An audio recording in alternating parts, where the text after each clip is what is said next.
بسم اللہ الرحمن الرحیم۔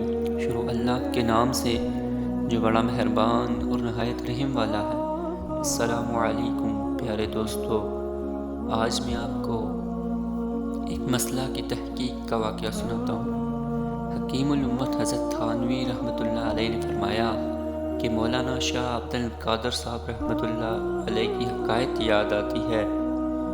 شاہ صاحب مسجد میں بیٹھ کر حدیث کا درس دیا کرتے تھے۔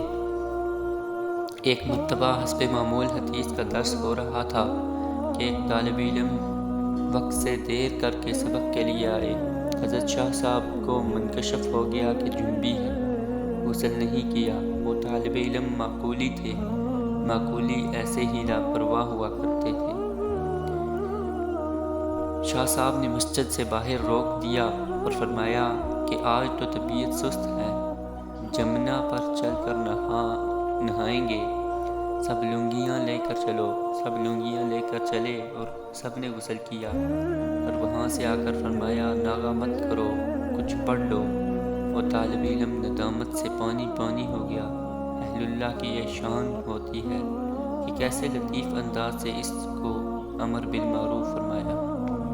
تو پیارے دوستو، آپ نے دیکھا کہ انہوں نے کیسی حکمت سے اس مسئلے کا حل نکالا کہ کسی کو ندامت بھی نہیں ہوئی اور مسئلہ بھی حل ہو گیا، اور جس نے غلطی کی تھی اس کو خود احساس ہو گیا